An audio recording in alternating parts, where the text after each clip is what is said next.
Você se pergunta sobre o maior problema que a nossa geração está a deixar para a próxima? Não é a dívida, não é o clima e nem a tecnologia. É a falta de pessoas. Esta é a história de um ciclo que destrói silenciosamente impérios e que está a acontecer no mundo rico neste exato momento. A civilização a morrer de velhice. A maioria das pessoas pensa na queda de Roma como um evento militar. Mas o verdadeiro colapso ocorreu no berçário e no campo. O sistema social e financeiro de Roma, assim como o nosso, dependia de uma base ampla de jovens trabalhadores e produtores para sustentar o exército, os projetos de infraestrutura e o vasto sistema de bem-estar social, a distribuição de grãos ou a nona. Quando essa base encolheu, o dinheiro parou de fluir. O que estamos a viver hoje em nações ricas, da Coreia ao Japão, da Europa Ocidental ao Brasil, é o eco exato e sombrio da crise demográfica que liquidou as contas finais de Roma. Fique até o fim, pois a forma como o Império tentou forçar as pessoas a procriar revela uma lição crucial sobre a liberdade individual e o preço de um sistema de segurança social falido. No coração da prosperidade da República e do Império estava o cidadão produtivo. O pequeno proprietário de terras assíduos que pagava impostos produzia grãos e, crucialmente, servia como soldado. O sistema funcionava como um motor perpétuo. Mais cidadãos significavam mais soldados para conquistar, mais terras para taxar e mais jovens para apoiar os idosos. O grande problema começou com o sucesso do Império. As guerras civis no primeiro século a.C. e o sistema de escravidão por dívida levaram a um êxodo rural. Os pequenos agricultores, a espinha dorsal do Império, foram à falência ou vendidos como escravos, deixando vastas extensões de terra, latifúndios, nas mãos de poucas elites ricas, que as cultivavam com mão de obra escrava importada. A escravidão era uma solução barata de curto prazo, mas era um câncer demográfico de longo prazo. A causa foi a aniquilação do pequeno proprietário de terras e a dependência da mão de obra escrava, que reduziu o número de cidadãos livres e produtores. O efeito foi a diminuição da natalidade entre os cidadãos romanos e o envelhecimento gradual da população que restava. A crise demográfica acelerou-se no período imperial, transformando-se de um problema de terras em um problema fiscal insolúvel. O sistema romano de previdência e bem-estar era simples: a distribuição de grãos, a nona, e as pensões para os soldados reformados. Para sustentar esses benefícios e o exército, o Estado dependia de uma base de impostos crescente, que exigia uma população jovem e economicamente ativa.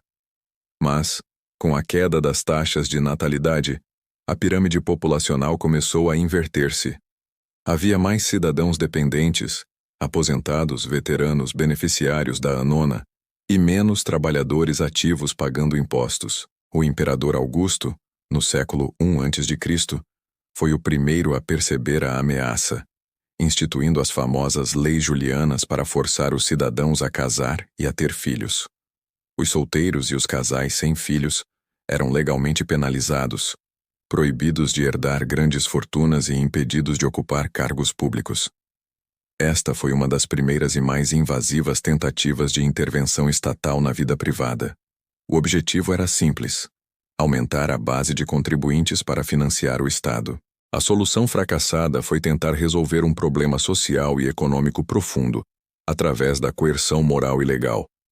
O verdadeiro ponto de ruptura fiscal ocorreu nos séculos 3 e 4 d.C. Com a hiperinflação a destruir o valor da moeda e a arrecadação de impostos a falhar, o custo de pagar as pensões dos soldados e sustentar as cidades tornou-se insustentável. O Império, que já não tinha cidadãos suficientes para lutar, foi forçado a recrutar e pagar enormes quantidades de mercenários bárbaros, o que drenou ainda mais o tesouro com salários em ouro. A dívida acumulada aumentava, mas a base de contribuintes para pagar o principal, e os juros continuava a encolher. A consequência final foi o colapso do sistema de aposentadoria e o bem-estar social. A distribuição de grãos tornou-se irregular ou parou em muitas cidades. As pensões dos soldados foram pagas em terras ou em títulos sem valor. O império não tinha dinheiro porque não tinha pessoas. A falha demográfica foi a falha final na contabilidade imperial. Não é possível sustentar um sistema de bem-estar social vasto e um exército gigantesco quando não há jovens o suficiente para gerar a produção e os impostos necessários. O Império Ocidental não foi apenas conquistado. Ele se tornou um fardo fiscal insuportável para si mesmo. Agora, olhe para os dias de hoje.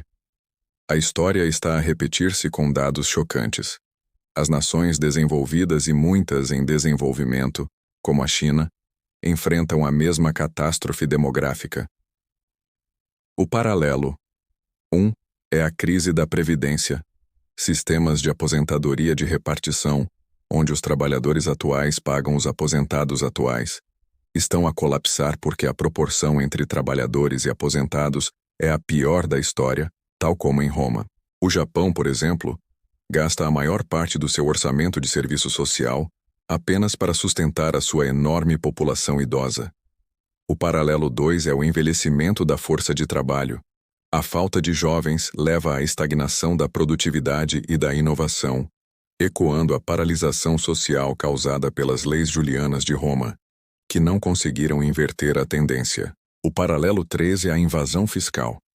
O custo de sustentar essa população envelhecida e o serviço da dívida impulsiona a necessidade de impostos ainda mais altos ou de mais endividamento e inflação, esmagando a pequena base de jovens trabalhadores, o que por sua vez desestimula ainda mais o crescimento familiar. A dívida, a inflação e a corrupção não teriam sido tão fatais se o império tivesse tido uma população jovem e crescente para absorver o choque. A falta de nascimentos foi a causa de morte a longo prazo. O império que tentou resolver a crise demográfica com leis opressivas nos ensina que o problema não é a falta de dinheiro, mas a falta de pessoas para sustentar a promessa do dinheiro. A falha demográfica foi a falha final na contabilidade imperial. 3 conclusões claras. O limite demográfico. A falência fiscal final de um império não é causada apenas pelo gasto excessivo, mas pela falha em manter a pirâmide populacional. Não se pode sustentar um sistema de segurança social crescente com uma base de contribuintes em encolhimento. A coerção falha. As tentativas de intervenção estatal na natalidade e na vida privada, como as leis julianas de Augusto, não conseguiram reverter as tendências sociais e econômicas profundas. O problema era estrutural, não moral. O custo silencioso da velhice. O preço da longevidade, maior esperança de vida, sem nascimentos suficientes, é a falência da previdência social. Este é o fardo mais pesado que as sociedades ricas estão a transferir para os seus poucos jovens. O aviso e o pensamento aberto. A crise demográfica é o cancro mais lento e mais insidioso de todos. A questão que Roma nos deixa é: se as nossas moedas fiduciárias não têm valor intrínseco e os nossos sistemas de segurança social não têm contribuintes suficientes, quem honrará as promessas de aposentadoria que estão a ser feitas hoje? O chamado natural à ação. Se você reconheceu o eco da história nas nossas economias atuais e viu o perigo que o envelhecimento populacional representa para o seu futuro, a sua opinião é vital. Deixe o seu like neste vídeo para que a plataforma entenda que este conteúdo é importante. Inscreva-se no canal para continuar a desvendar estes mistérios da história financeira. E agora, queremos saber de você. Qual é a maior ameaça que a crise demográfica representa para o seu país?